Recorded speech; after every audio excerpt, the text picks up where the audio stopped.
আলোচনায় আমি আপনাদের সামনে উপবিষ্ট হয়েছি খুবই গুরুত্বপূর্ণ কিছু বিষয় নিয়ে আলোচনা করার উদ্দেশ্যে, এবং সেই গুরুত্বপূর্ণ বিষয়টিকে অনেকভাবে সংজ্ঞায়িত করা যায়।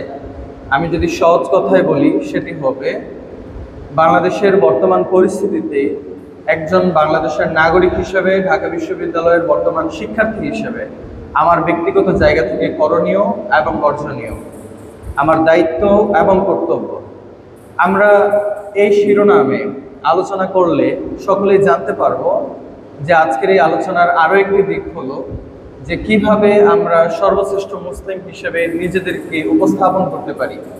একজন মুসলিম হিসেবে আমার কি কি দায়িত্ব রয়েছে, একজন সুনাগরিক হিসেবে ইসলামী বিধান মতে আমার উপরে কি কি রেসপন্সিবিলিটিস এবং ক্যাপাবিলিটিস, এর উপরে কি কি দায়িত্ব অর্পিত হয়।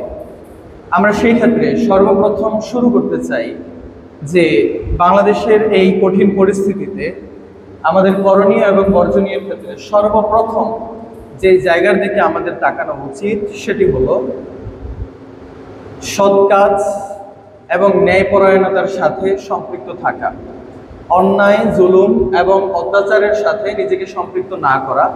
এটি হলো আমাদের একজন মুসলিম হিসেবে, একজন নাগরিক হিসেবে, ঢাকা বিশ্ববিদ্যালয়ের শিক্ষার্থী হিসেবে আমাদের প্রত্যেকের করণীয় এবং সবচেয়ে গুরুত্বপূর্ণ একটি দায়িত্ব। আমাকে একজন একদিন প্রশ্ন করেছিলেন যে আপনার জীবনের ইচ্ছা কি? আমি তখন বলেছিলাম যে আমার ইচ্ছা হলো যে আমি শতভাগ শিক্ষিত মানুষের সামনে বক্তব্য দিব। তো তিনি ওই দিন হেসেছিলেন। তা আমার মনে হচ্ছে যে আজকেই হলো সেই দিন যেদিন আমি প্রায় শব্দটা বাদ দিতে পারি, যে শতভাগ শিক্ষিত মানুষদের সামনে আমি আলোচনা করতে পারছি। তো আমরা কোনো পয়েন্টকে লম্বা করে উপস্থাপন করব না। আশা করি আপনাদেরকে সংক্ষিপ্তভাবে কেবল ইশারা দিলে সেই ইশারাটুকুই আপনাদের মতো শিক্ষিত ব্যক্তিদের জন্য যথেষ্ট হবে বলে আমি আশা রাখছি। আমরা বলতে চাই যে ইসলামের মধ্যে সবচেয়ে গুরুত্বপূর্ণ জায়গাটি হলো morality and ethics. This is the first step and this is the first accountability of every Muslim, every human being according to your responsibilities in Islam. যে আমরা ইসলামের জায়গা থেকে সর্বপ্রথম যেই দিকে লক্ষ্য করতে পারি সেটি হলো আমার নীতি নৈতিকতা। ইসলামের ধারণাকে আপনি 3 ভাগে ভাগ করতে পারবেন। ওলামায়ে কেরামের কিতাব যদি আপনারা পড়েন দেখবেন সেখানেও তারা ইসলামকে 3 ভাগে ভাগ করছে। নাম্বার 1 হলো ফেইথ, বিশ্বাস, আল্লাহ তাআলার উপরে বিশ্বাস করা, রাসূল সাল্লাল্লাহু আলাইহি ইসলামের উপরে বিশ্বাস করা। এই সকল বিশ্বাসকে এক জায়গায় রাখা যায়, এটি হলো ইসলামের একটি দিক। সেকেন্ড অ্যাসপেক্ট হলো যে আমার রিচুয়ালস, আমার ধর্মের আনুষ্ঠানিকতা। যেমন আমি 5 ওয়াক্ত সালাত আদায় করছি, আমাকে রমজান মাসে সিয়াম পালন করতে হয়, আজকে জুমার জন্য আমি এখানে উপবিষ্ট হচ্ছি, আমি প্রস্তুতি গ্রহণ করছি, অথবা আমি হজ সম্পাদন করি। এগুলো হলো ইসলামিক রিচুয়ালস, ইসলামিক ধর্মের আনুষ্ঠানিকতা। এটি হলো একটি পার্ট। এবং আরেকটি পার্ট হলো মোরালিটি অ্যান্ড এথিক্স, নীতি নৈতিকতা এবং আমাদের ধার্মিকতা। যদি কোনো ব্যক্তি আল্লাহ তাআলার উপরে সম্পূর্ণ বিশ্বাস রাখে, যদি কোনো ব্যক্তি এই বিশ্বাসের পাশাপাশি সকল প্রকারের ইবাদত বন্দিকে তার সাথে পালন করে যথাযথভাবে, কিন্তু তার ভিতরে যদি নীতি নৈতিকতা না থাকে, সে কখনোই নিজেকে মুসলিম হিসেবে আখ্যায়িত করতে পারে না। কেন? কারণ এইটাই হলো ইসলামের প্রধান এবং গুরুত্বপূর্ণ বিষয়। যদি আপনারা তাকান যে ইসলামে কেন এক আল্লাহর একত্ববাদের উপরে গুরুত্ব আরোপ করা হয়েছে, ইসলামে কেন এই ইবাদত বন্দেগীর উপরে গুরুত্ব আরোপ করা হয়েছে, আপনারা দেখবেন সেটারও অন্যতম কারণ হলো যাতে করে মানুষ তার নীতি নৈতিকতাকে ধরে রাখতে পারে। রাসূল সাল্লাল্লাহু আলাইহি ওয়াসাল্লামের একটি ছোট্ট হাদিস দিয়ে আমরা শুরু করতে চাই, যেখানে বিশ্বনবী বলছেন ইন্নামা বুইসতু লিউতামিমা মাকারিমাল আখলাক। রাসূল সাল্লাল্লাহু আলাইহি ওয়াসাল্লাম বলছেন যে আমি একমাত্র প্রেরিত হয়েছি যাতে করে আমি মানুষের নীতি নৈতিকতাকে পরিপূর্ণতা দিতে পারি। তাহলে রাসূল সাল্লাল্লাহু আলাইহি ওয়াসাল্লামের আসার এবং আগমনের, ইসলামকে নিয়ে আসার প্রধান উদ্দেশ্য কি? যদি আমরা বিস্তর জায়গা থেকে দেখি, আমাদের কাছে মনে হবে যে ইসলামের আগমনের একমাত্র উদ্দেশ্য হলো আল্লাহ তাআলার একত্ববাদকে বাস্তবায়ন করা। ইসলামের আগমনের একমাত্র উদ্দেশ্য হলো এই যে 5 ওয়াক্ত নামাজ, রমজান মাসের সিয়াম, যাকাত এবং হজকে পালন করা। কিন্তু বিশ্বনবী এখানে সিঙ্গেল আউট করছেন, তিনি পয়েন্ট আউট করছেন যে না, এগুলো হলো অন্যান্য সাব থিওরিজ, অন্যান্য কার্যাবলী। কিন্তু আমার আগমনের মেইন উদ্দেশ্য হলো যাতে করে আমি মানুষের চারিত্রিক বৈশিষ্ট্যকে সর্বোচ্চ স্থান প্রদান করতে পারি। মানুষের চারিত্রিক বৈশিষ্ট্যের মধ্যে তার নীতি নৈতিকতার মধ্যে যে ঘাটতিগুলো রয়েছে, এই ঘাটতিগুলোকে যেন আমি পরিপূর্ণতা দিতে পারি। মানুষের নীতি নৈতিকতার ব্যাপারে যেরকম ভাবে তারা বিভিন্ন সময় অ্যাবসেন্ট হতে পারে, তারা বিভিন্ন সময় বিভিন্ন জায়গায় হোঁচট খেয়ে তারা পড়ে যেতে পারে, আমি যেন তাদের সেই জায়গাগুলোকে ঠিক করে দিতে পারি। তো ইসলামের আগমনের অন্যতম উদ্দেশ্য হলো যাতে করে একজন ব্যক্তির ধার্মিকতা, নীতি নৈতিকতা, অন্যের উপরে অত্যাচার না করার মানসিকতা যেন তৈরি হয়। একজন নারীর ব্যাপারে আপনারা ঘটনা শুনে থাকবেন। রাসূল সাল্লাল্লাহু আলাইহি ওয়াসাল্লামের কাছে একজন মহিলা সম্পর্কে জানানো হলো যে আল্লাহ রাসূল, এক মহিলা আছে, যেই মহিলা 5 ওয়াক্ত সালাত আদায় করে, অন্যান্য যত রকমের গুরুত্বপূর্ণ কার্যাবলী রয়েছে সবই সম্পাদন করে, এমনকি তার পাশাপাশি সে নফল ইবাদতও করে। ফরজ সালাতও আদায় করে, ফরজ সিয়ামও আদায় করে, অন্যান্য সকল ফরজ কার্যাবলী সম্পাদন করে, এমনকি এর পাশাপাশি নফল ইবাদতও সম্পাদন করে। কিন্তু এই মহিলা তার প্রতিবেশীকে কষ্ট দেয়। এই মহিলার নীতি নৈতিকতায় ঘাটতি রয়েছে। এই মহিলা অন্যকে কষ্ট দিয়ে থাকে, তার মাধ্যমে অন্য ব্যক্তিরা কষ্ট পেয়ে থাকেন। এই মহিলার ব্যাপারে সিদ্ধান্ত কি হতে পারে? রাসূল সাল্লাল্লাহু আলাইহি ওয়াসাল্লাম জানাচ্ছেন যে হিয়া ফিন নার, এই মহিলা জাহান্নামে যাবে। আবার পরক্ষণে আদারওয়াইজ সেকেন্ড স্টোরি রাসূল সাল্লাল্লাহু আলাইহি ওয়াসাল্লামকে আবার বলা হলো যে আল্লাহ রাসূল, তাহলে এই মহিলার ব্যাপারে সংবাদ কি? যেই মহিলা কেবলমাত্র কোনো মতে 5 ওয়াক্ত ফরজ সালাত আদায় করে, এর চাইতে বেশি কিছু করে না, কেবলমাত্র রমজান মাসের ফরজ সিয়ামটুকু আদায় করে, নফল কোনো ইবাদত করে না। রাসূল সাল্লাল্লাহু আলাইহি ওয়াসাল্লামকে বলা হলো যে আল্লাহ রাসূল, যদিও সে কেবলমাত্র ফরজ সালাত এবং ফরজ কার্যাবলী সম্পাদন করে, কিন্তু সে তার প্রতিবেশীকে কষ্ট দেয় না, তার নীতি নৈতিকতা ঠিক রয়েছে। রাসূল সাল্লাল্লাহু আলাইহি ওয়াসাল্লাম বলছেন ইয়া ফিল জান্নাহ, এই মহিলা জান্নাতে প্রবেশ করবে। তাহলে এই জায়গা থেকে আমরা যেটুকু অনুধাবন করতে পারি, যে জিনিসটুকু আমাদের স্পষ্টভাবে এখানে ক্ল্যারিফাইড হয়, সেটি হলো যে এই প্রথম মহিলা যে আল্লাহর ইবাদত করত সম্পূর্ণভাবে, তার ধার্মিক আনুষ্ঠানিকতার দিক থেকে কোনো রকমের ঘাটতি ছিল না, তার ঈমানেরও কোনো ঘাটতি ছিল না, তারপরও এই মহিলা জাহান্নামে কেন যাবে? কারণ হলো ইসলামিক রিচুয়ালসের যে মেইন উদ্দেশ্য, এই মেইন উদ্দেশ্য সে এখানে পরিপূর্ণ করতে পারে নাই। আপনার সালাত আদায় করার, রমজান মাসে সিয়াম পালন করার, হজ, যাকাত, অন্যান্য সকল পর্যায়ের কার্যাবলী আদায় করার এবং বাস্তবায়ন করার একমাত্র উদ্দেশ্য হলো যাতে করে আপনি আপনার মানসিকতার উপরে স্থির একটা অবস্থান নিয়ে আসতে পারেন, যাতে করে অন্যায় দেখলে আপনি সেটার বিরুদ্ধে প্রোটেস্ট করতে পারেন, যাতে করে কোনো রকমের লোভ লালসা আপনাকে অন্যায়, অত্যাচার এবং জুলুমের দিকে না নিয়ে যেতে পারে। সেজন্য আমরা কোরআন কারীমের আয়াতের ব্যাপারে জানি, আল্লাহ সুবহানাহু ওয়া তাআলা বলছেন ইন্নাস সালাতা তানহা আনিল ফাহশাই ওয়াল মুনকার। আল্লাহ সুবহানাহু ওয়া তাআলা বলছেন যে সালাত মানুষকে সকল পর্যায়ের ফাহিশা এবং অন্যায়জনক কাজ থেকে বিরত রাখে। আল্লাহ রাসূল সাল্লাল্লাহু আলাইহি ওয়াসাল্লাম অন্যত্র আরেক হাদিসের মধ্যে বলছেন যে মান লাম ইয়াদা কাওলা যুর ওয়াল আমালি বি ফালাইসা লিল্লাহি হাজাতুন ইলা আইয়াদা তাআমাহু ওয়া শারাবা।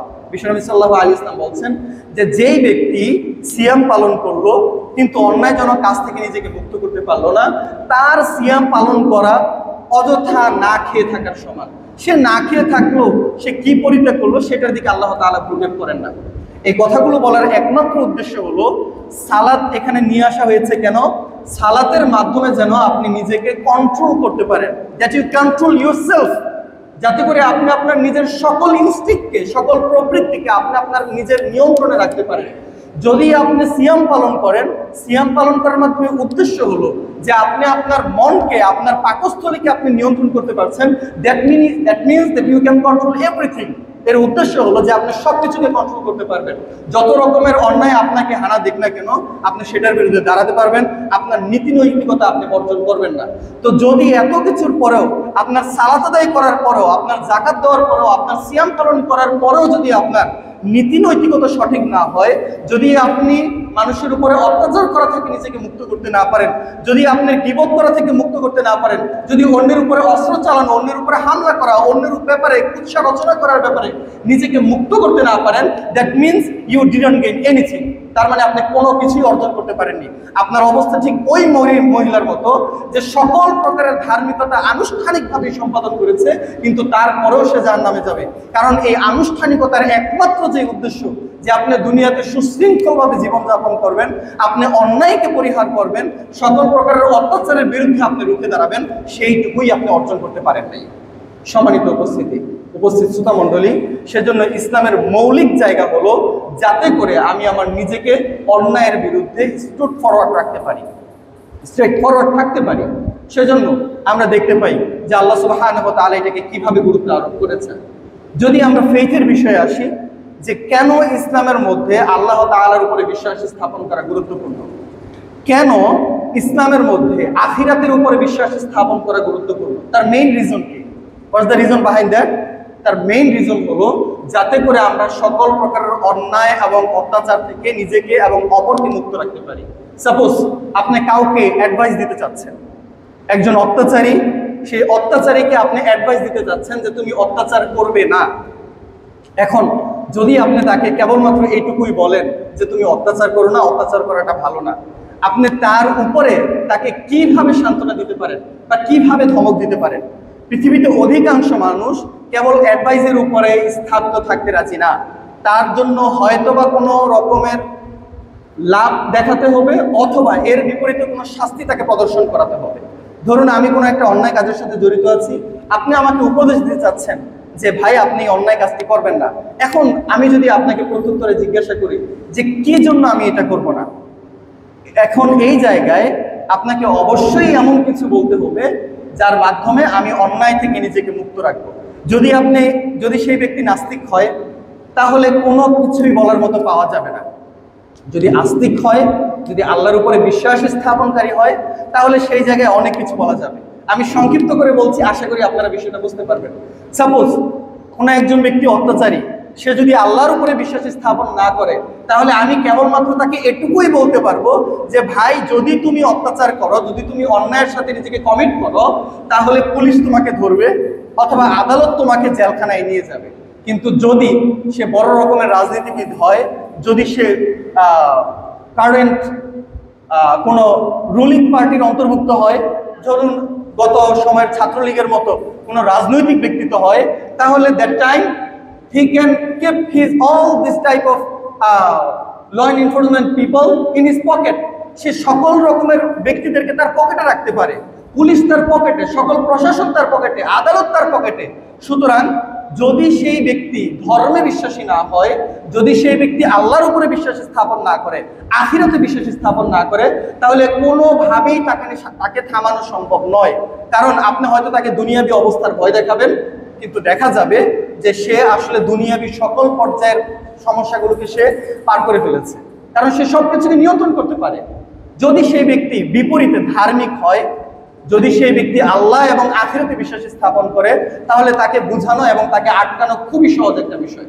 কারণ যদিও আমি রাজনীতিবিদ, যদিও আমি সবকিছু করতে পারি, যদিও পুলিশ আমার পকেটে, যদিও সকল প্রকারের মন্ত্রণালয় আমার পকেটে, কিন্তু আল্লাহ সুবহানাহু ওয়া তাআলার দ্বীন এবং ইসলামকে, আল্লাহ সুবহানাহু ওয়া তাআলার জাস্টিসকে, আল্লাহ তাআলার বিচার দিবসকে আমি আমার পকেটে নিতে পারবো না। সুতরাং যদি আমি দুনিয়াতে অত্যাচার করি, হতে পারে যে দুনিয়াতে আমি সবকিছুকে পার করে যেতে পারবো, হতে পারে দুনিয়াতে আমি সবকিছুকে ছাড়িয়ে আমার অত্যাচারকে আমি কন্টিনিউ রাখতে পারবো, কিন্তু আল্লাহ সুবহানাহু ওয়া তাআলার সামনে কোনো কিছুই আমার টিকবে না, এবং আল্লাহ সুবহানাহু ওয়া তাআলা আহকামুল হাকিমিন। সুতরাং সেই জায়গা থেকে যদি আমরা আল্লাহ সুবহানাহু ওয়া তাআলার উপরে বিশ্বাস স্থাপন করি, তবেই কেবলমাত্র পরবর্তী ভবিষ্যৎ আমাদের জন্য সুন্দর হতে পারে। এছাড়া অন্য কোনো ওয়েতে, অন্য কোনো পদ্ধতিতে কোনো জাতিকে অন্যায়ের জনক কাজকর্ম থেকে রক্ষা করা সম্ভব নয়। সেজন্য সম্মানিত উপস্থিতি মুসলিমিন কেরাম, আমরা দেখতে পাই এটাই হলো ইসলামের ফেইথের গুরুত্বপূর্ণ একটা বিষয়। যদি আমরা কোরআন এবং সুন্নাহর উপরে বিশ্বাস স্থাপন করি, যদি আমরা আল্লাহ তাআলার একত্ববাদে বিশ্বাস স্থাপন করি, আখিরাতে বিশ্বাস স্থাপন করি, এইটুকুই কেবলমাত্র যথেষ্ট আমাকে সকল প্রকারের অন্যায় এবং অশ্লীল কার্যাবলী থেকে নিজেকে মুক্ত রাখার ব্যাপারে। কারণ যতক্ষণ পর্যন্ত আমি আল্লাহ তাআলার উপরে বিশ্বাস স্থাপন করছি, ততক্ষণ পর্যন্ত আমি জানি যে একদিন আল্লাহ সুবহানাহু ওয়া তাআলার সামনে আমাকে কাঠগড়ায় দাঁড়াতে হবে। আমি ততক্ষণ পর্যন্ত জানি যে একদিন আল্লাহ সুবহানাহু ওয়া তাআলা কিয়ামতের মাঠে উপস্থাপন করবেন, সেখানে আল্লাহ তাআলা আমাকে উত্থাপিত করবেন, যেখানে আল্লাহ তাআলার সামনে আমার এই সকল প্রকারের অন্যায়জনক কার্যাবলী নিয়ে উপস্থাপন করা হবে, এবং এর জবাব যদি আমি দিতে না পারি, তাহলে আমাকে জাহান্নামে যেতে হবে। সম্মানিত উপস্থিতি, সেজন্য একজন মুসলিম হিসেবে, বাংলাদেশী হিসেবে একজন নাগরিক হিসেবে এবং ঢাকা বিশ্ববিদ্যালয়ের বর্তমান শিক্ষার্থী হিসেবে আমাদের প্রত্যেকেরই উচিত যে আমরা সর্বপ্রথম আমাদের কাজ হলো যে আমরা নিজেদেরকে কন্ট্রোল করব। আমরা সকল প্রকারের অন্যায় কার্যাবলী থেকে নিজেদেরকে মুক্ত রাখার চেষ্টা করব। এবং দ্বিতীয় পয়েন্ট হলো, যদি কোনো ব্যক্তি অন্যায় কার্যাবলীর সাথে সম্পৃক্ত হয় তাহলে তাকে আমি বাধা প্রদান করব। এটা হলো সবচেয়ে গুরুত্বপূর্ণ কার্যাবলীর একটি। আল্লাহ রাসূল সাল্লাল্লাহু আলাইহি ওয়াসাল্লামের একটা প্রসিদ্ধ হাদিস দিয়ে শুরু করি, যে হাদিস অলমোস্ট আমি আলহামদুলিল্লাহ আশা করি যে আপনারা সকলেই জানেন। We all know about that হাদিস। আল্লাহ রাসূল সাল্লাল্লাহু আলাইহি ওয়াসাল্লাম বলছেন, মান রাআ মিনকুম মুনকারান ফালিয়ুগাইয়িরহু বিয়াদিহি ফাইলাম ইস্তাতি' ফাবিলিসানি ফাইলাম ইস্তাতি' ফাবিকলবিহি ওয়া যালিকা আযআফুল ঈমান। বিশ্বনবী সাল্লাল্লাহু আলাইহি ওয়াসাল্লাম বলছেন, যদি তোমাদের কোনো ব্যক্তি অন্যায়জনক কার্যাবলী দেখতে পায় তাহলে সেই ব্যক্তি যেন তার হাত দ্বারা বাধা প্রদান করে। যদি সে হাত দ্বারা বাধা প্রদান করতে না পারে তাহলে সে তার মুখ দ্বারা বাধা প্রদান করবে। যদি সে সেটাতেও সক্ষম না হয় তাহলে অন্তর দ্বারা বাধা প্রদান করবে, অন্তর দ্বারা সেটাকে পরিবর্তনের চিন্তা করবে। এবং সেই অন্তর দ্বারা চিন্তা করার বিষয়টাই হলো যালিকা আযআফুল ঈমান, দুর্বল ঈমানের পরিচয়। এই হাদিস আমাদের সকলের কাছে পরিচিত। এমনকি জো বাইডেনও সর্বপ্রথম তিনি ক্ষমতায় আসার পরে এই হাদিস উপস্থাপন করেছিলেন। তো এই হাদিস আমরা সকলেই জানি, কিন্তু এখানে গুরুত্বপূর্ণ একটা বিষয় হলো যেটা I want to point out here, সেটি হলো আল্লাহ রাসূল সাল্লাল্লাহু আলাইহি ওয়াসাল্লাম এখানে আমাদেরকে কিসের জন্য আদেশ করেছেন? যাতে করে সকল পর্যায়ের অন্যায় কার্যাবলী থেকে আমরা একে অপরকে বাধা প্রদান করতে পারি। যদি কোনো অন্যায়জনক কার্যাবলী সংগঠিত হয়, আমাদের সর্বপ্রথম টার্গেট হবে যে যে কোনো পদ্ধতিতেই হোক না কেন আমি সেটাকে আটকিয়ে দিব। যদি আমি তাকে ডিরেক্ট আটকাতে না পারি, আমি অন্তত তাকে আদেশ করব অথবা অনুরোধ করব যাতে করে সে তার অন্যায় কার্যাবলীকে নিজে নিজে বন্ধ করে দেয়। যদি সেইটাও না হয় তাহলে আমাকে অন্তর দ্বারা পরিকল্পনা করতে হবে that how can I abstract him from the offensive activities, যে আমি কিভাবে তাকে এই অন্যায়জনক কার্যাবলী থেকে আটকে দিতে পারি। আমাদের মাঝে পরবর্তীতে একটা ভুল একটা ধারণা রয়েছে, আমাদের কিছু কিছু ওলামায়ে কেরাম এই হাদিসের অর্থ করে থাকেন যে যদি তুমি মুখ দ্বারাও বাধা দিতে না পারো, হাত দ্বারাও বাধা দিতে না পারো, তাহলে তোমার কাজ হলো তুমি অন্তর দ্বারা ঘৃণা করবে। আমি জানি না যে এই অর্থ কোথা থেকে এসেছে, কোথা থেকে কিছু কিছু ওলামায়ে কেরাম এই অর্থ নিয়ে থাকেন যে তুমি যদি হাত দিয়েও বাধা দিতে না পারো, মুখ দিয়ে বাধা দিতে না পারো, তাহলে তুমি অন্তর দ্বারা ঘৃণা করবে। অন্তর দ্বারা ঘৃণা করার কথা কোরআন হাদিসে অন্তত এই জায়গায় কোনোভাবেই বলা হয়নি। রাসূল সাল্লাল্লাহু আলাইহি ওয়াসাল্লাম কি বলছেন? ফালইউগাইয়িরহু বিকলবি, তুমি তোমার অন্তর দ্বারা সেটাকে পরিবর্তনের চেষ্টা করবে। দ্যাট মিন্স এই মুহূর্তে তুমি সেটাকে বাধা প্রদান করতে পারছো না, এই মুহূর্তে তুমি অন্যায়টাকে থামিয়ে দিতে পারছো না। তোমাকে এই মুহূর্তে চিন্তা করতে হবে যে দীর্ঘমেয়াদী কোনো পরিকল্পনা গ্রহণ করা যায় কিনা, যে এই পরিকল্পনা গ্রহণ করার মাধ্যমে, যে মিজাজ গ্রহণ করার মাধ্যমে তুমি কোনো না একটা সময় এই অন্যায়কে থামিয়ে দিতে পারবে। তার অর্থ হলো যদি আমি মনে মনে এই পরিকল্পনাও করি তারপরও আমার ঈমানটা দুর্বল। একথা বিশ্বনবী সাল্লাল্লাহু আলাইহি ওয়াসাল্লাম বলছেন, আমি কেবল অনুবাদ করছি। সুতরাং এত 15 বছর যাবৎ আমরা আমাদের স্বচক্ষে অন্যায় দেখেছি, আমাদেরকে উপরে অত্যাচার করা হয়েছে, আমাদেরকে বিভিন্নভাবে হেনস্থা করা হয়েছে, কিন্তু আমরা ডিরেক্টলি তাদেরকে বাধা প্রদান করতে পারি নাই। আমরা আমাদের মুখ উচ্চারণ করতে পারি নাই, আমাদের জবান পর্যন্ত বন্ধ ছিল। কেবল আমরা অন্তর দ্বারাই সেটাকে পরিবর্তনের চিন্তা করেছি। তার মানে আমি আপনি সকলেরই ঈমান ততদিন পর্যন্ত দুর্বল ছিল। আর যারা এতদিন পর্যন্ত এই পরিমাণ পরিকল্পনাও চিন্তা করেন নাই, এইটুকু ধারণাও তার অন্তরের ভিতরে রাখেন নাই যে কিভাবে এমন একটা সমাজকে নিয়ে আসা যায় যেটার মাধ্যমে তাদেরকে থামিয়ে দেওয়া যায়, এই অন্যায়কে বন্ধ করা যায়, যাদের ভিতরে এইটুকু ধারণাও আসেনি তাদের ঈমান আছে কিনা এটা যথেষ্ট সন্দেহের উপরে থাকে। সম্মানিত উপস্থিতি মুসলিম কেরাম, সেজন্য ইসলামের গুরুত্বপূর্ণ জায়গা হলো আমি যখনই কোনো রকমের অন্যায় দেখতে পাবো সাথে সাথে আমি অবস্ট্রাক্ট করার চেষ্টা করব, আমি সাথে সাথে সেটাকে থামিয়ে দেওয়ার চেষ্টা করব বাই এনি মিনস পসিবল, যে কোনো পদ্ধতিতেই হোক না কেন। এবং যদি আমি সেটা করতে না পারি তাহলে রাসূল সাল্লাল্লাহু আলাইহি ওয়াসাল্লাম আমাকে ভয়ঙ্কর এক সংবাদ দিয়েছেন। রাসূল সাল্লাল্লাহু আলাইহি ওয়াসাল্লাম বলছেন, ওয়াল্লাযী নাফসি বিয়াদিহি, যার হাতে আমার প্রাণ রয়েছে তার শপথ করে আমি বলছি। সোজা কথায় তিনি আল্লাহ সুবহানাহু ওয়া তাআলার নামে শপথ করে আমাদেরকে জানাচ্ছেন, লা তা'মুরুনা বিল মা'রুফ ওয়া লা তানহাউনা আনিল মুনকার, তোমাদেরকে অবশ্যই অবশ্যই সৎ কাজের ব্যাপারে একে অপরকে আদেশ করতে হবে এবং কোনো জায়গায় অন্যায় দেখলে তাকে থামাতে হবে, তাকে নিষেধ করতে হবে। যদি এইটুকু তোমরা করতে না পারো, লা ইউশিকানাল্লাহু আইয়াবআসা আলাইকুম আযাবান, তাহলে অবশ্যই ধারণা থাকে যে আল্লাহ তাআলা তোমাদের উপরে তার কোনো আযাবকে পাঠিয়ে দিবেন, আল্লাহ তাআলা তার আযাব পাঠিয়ে দিবেন। সুম্মা লা তাদউন্নাহু ওয়া লা ইস্তাজাবু লাকুম, তারপর তোমরা হয়তো আল্লাহ তাআলার কাছে দোয়া করবে এই আযাব থেকে মুক্তি পাওয়ার জন্য, কিন্তু আল্লাহ তাআলা তোমাদের সেই দোয়াকে কবুল করবেন না। কত প্র্যাকটিক্যাল হাদিস, কত প্র্যাকটিক্যাল ওয়েতে আমরা এটাকে এখানে উপস্থাপন করতে পারি। একটু চিন্তা করে দেখুন, গত 15-16 বছর যাবৎ আমরা একাধারে অত্যাচারিত হয়েছি, আমাদের উপরে অত্যাচারী স্ট্রিম রুলার চালানো হয়েছে। আমরা কত নিভৃতে আমরা আল্লাহ সুবহানাহু ওয়া তাআলার সামনে কান্না করেছি, আল্লাহ তাআলার কাছে দোয়া করেছি অত্যাচার থেকে মুক্তি পাওয়ার জন্য। কিন্তু সর্বশেষ কি মনে হলো? এমনটাই মনে হচ্ছিল যে আল্লাহ তাআলা আমাদের দোয়া শুনতেই পাচ্ছেন না। আমরা 15 বছর যাবত আল্লাহ তাআলার কাছে দোয়া করে আসছিলাম, কিন্তু আল্লাহ তাআলা কোনো দোয়াই আমাদের কাছ থেকে কবুল করছিলেন না। অথচ এই কথাটাও আল্লাহ তাআলা রাসূল সাল্লাল্লাহু আলাইহি ওয়াসাল্লামের মাধ্যমে আমাদেরকে 1450 বছর আগেই জানিয়ে দিয়েছেন যে যতক্ষণ পর্যন্ত তোমরা নিজেরা সেই দায়িত্বটুকু গ্রহণ না করছো, ততদিন পর্যন্ত তোমরা আল্লাহ তাআলার কাছে কেবল দোয়া করবে। এইরকম দোয়া আল্লাহ তাআলা তোমাদের কাছ থেকে কখনোই কবুল করবেন না। একটা সহজ এক্সাম্পল দিই আপনাদেরকে।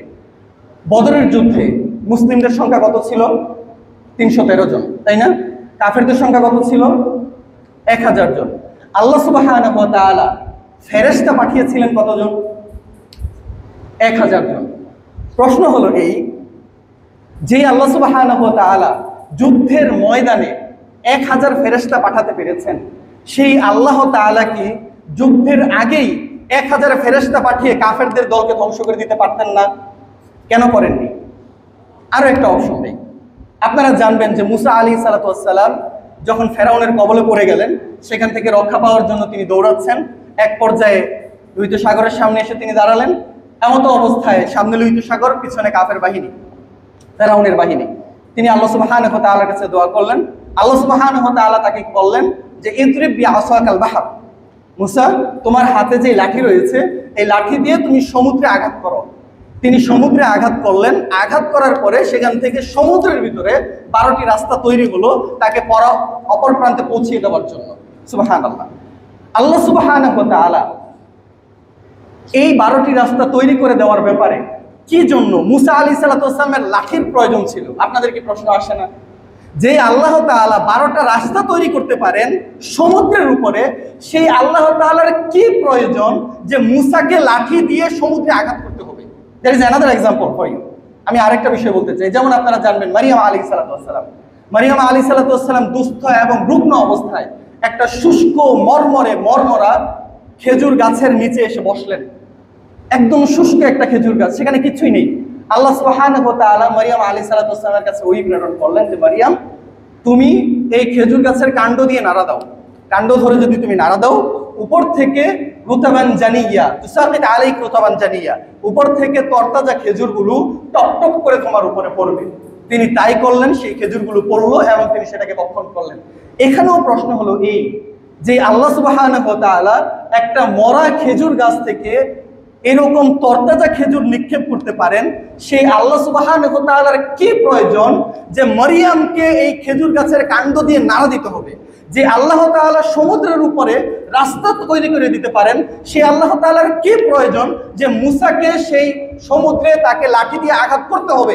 যে আল্লাহ সুবহানাহু ওয়া তাআলা 1000 ফেরেশতা যুদ্ধের মধ্যে পাঠাতে পারেন, সেই আল্লাহ তাআলার কি প্রয়োজন ছিল যে মুহাম্মদ সাল্লাল্লাহু আলাইহি ওয়াসাল্লামকেও 313 জন সাহাবী নিয়ে বের হতে হবে এবং যুদ্ধের ময়দানে তাকে উপস্থিত হতে হবে? তার একমাত্র উদ্দেশ্য হলো এই যে আল্লাহ সুবহানাহু ওয়া তাআলা আপনি মাসলুম হয়েছেন, তিনি আপনাকে সাহায্য করার এবং তিনি আপনাকে সমর্থন করার প্রতিশ্রুতি দিয়েছেন সত্য, কিন্তু ততক্ষণ পর্যন্ত আল্লাহ তাআলা সেই প্রতিশ্রুতিকে বাস্তবায়ন করবেন না, ততক্ষণ পর্যন্ত আল্লাহ তাআলা সেই সাহায্যকে আপনাকে ডিরেক্টলি দিবেন না, যতক্ষণ পর্যন্ত না আপনি আপনার নিজেরও একটা এফোর্ট সেখানে বাস্তবায়ন করাচ্ছেন। সম্মানিত উপস্থিতি মুসলিম কেরাম, সেই জন্য আমরা দেখতে পাই 15 বছর যাবত আমরা আল্লাহ সুবহানাহু ওয়া তাআলার কাছে দোয়া করেছি, কিন্তু আল্লাহ সুবহানাহু ওয়া তাআলা মনে হচ্ছিল যে আমাদের কোনো দোয়া কবুল করছিলেন না। তার কারণ হলো আল্লাহ রাসূল সাল্লাল্লাহু আলাইহি ওয়াসাল্লাম আমাদেরকে জানিয়ে দিয়েছেন যে তিনি আমাদের দোয়া কবুল করবেন না ততক্ষণ পর্যন্ত যতক্ষণ পর্যন্ত আমরা নিজেরাও আমাদের বিপ্লবের ক্ষেত্রে অন্তত কিছুটা হলেও কন্ট্রিবিউশন রাখতে না যাচ্ছি। আল্লাহ সুবহানাহু ওয়া তাআলা চান যে তিনি আপনাকে বিজয় দিবেন, আপনি অত্যাচারিত হয়েছেন, আপনাকে অত্যাচার থেকে মুক্তি দিবেন, কিন্তু ততক্ষণ পর্যন্ত নয় যতক্ষণ পর্যন্ত আপনি নিজেও সেই জায়গায় কন্ট্রিবিউশন না করছেন। এই বিপ্লবের দিকে যদি আমরা তাকাই, এই যুদ্ধের দিকে যদি আমরা তাকাই, বিষয়টা আমাদের কাছে শতভাগ স্পষ্ট হয়ে যায়। আমরা কিভাবে এত অল্প সময়ের মধ্যে বিজয় লাভ করলাম, কিভাবে এই 15 বছরের দুঃশাসনকে আমরা মাত্র 15 দিনের মধ্যে হটিয়ে দিলাম।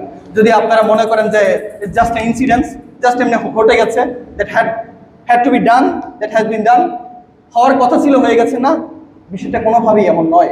আল্লাহ সুবহানাহু ওয়া তাআলা আমাদেরকে এখানে প্রত্যক্ষ অথবা পরোক্ষভাবে সাহায্য করেছেন।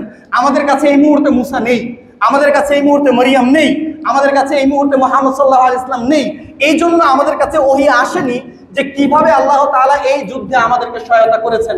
কিন্তু যদি আমরা সার্বিক পরিস্থিতির দিকে লক্ষ্য করি তাহলে স্পষ্ট হয়ে যায় যে এটা আমাদের কোনো মাস্টারমাইন্ড অথবা সমন্বয়কের অ্যাবসলিউট কোনো পাওয়ারের মাধ্যমে এই বিজয় আসেনি, বরং এই বিজয় এসেছে সরাসরি আল্লাহ সুবহানাহু ওয়া তাআলার সাহায্য প্রেরণ করার মাধ্যমে।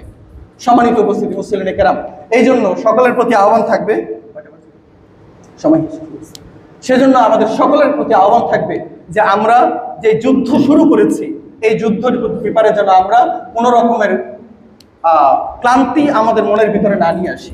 আমরা যুদ্ধে জয়লাভ করেছি কিন্তু এখনো বিপ্লব নিয়ে আসতে পারিনি, এবং বিপ্লব হলো একটি রানিং প্রসেস। যতক্ষণ পর্যন্ত আমার এই কণ্ঠ উদ্দীপ্ত থাকবে ততক্ষণ পর্যন্ত বিপ্লব অর্জন করার সুযোগ এবং রাস্তা আমার জন্য সহজ হয়ে থাকবে। বিপ্লব আমরা এখনো পর্যন্ত অর্জন করতে পারি নাই, এই বিপ্লব আমাদেরকে একটা রানিং প্রসেসের মাধ্যমে অর্জন করতে হবে। কিন্তু এই যুদ্ধে বিজয় লাভের মাধ্যমে যদি আমি ঠান্ডা হয়ে যাই, আমি যদি নিজেকে শীতল করে নেই, তাহলে মনে রাখতে হবে যে এই জয় আমি লাভ করেছি, এই জয় আমার হাত থেকে হাত ছাড়া হয়ে যাওয়ার সর্বোচ্চ আশঙ্কা রয়েছে। সেজন্য সম্মানিত উপস্থিতি, প্রিয় উপস্থিত ভাই ও বন্ধুগণ, আপনাদের সকলের প্রতি আহ্বান থাকবে, যদি আমরা আমাদের এই বিপ্লব অর্জন করতে চাই, যদি আমরা আমাদের এই বিজয় ধরে রাখতে চাই, অবশ্যই অবশ্যই আমাদেরকে আল্লাহ সুবহানাহু ওয়া তাআলার পথে এই সকল পর্যায়ের নৈরাজ্যের বিরুদ্ধে আমাকে দাঁড়াতে হবে। যতদিন পর্যন্ত আমি নৈরাজ্যের বিরুদ্ধে সর্বোচ্চ উদ্দীপ্ত কণ্ঠস্বর নিয়ে দাঁড়িয়ে থাকতে পারবো, ততদিন পর্যন্ত যত রকমের সরকারি পৃথিবীতে আসুক না কেন, তারা আমাদেরকে কখনোই ল্যাগ বিহাইন্ড করতে পারবে না।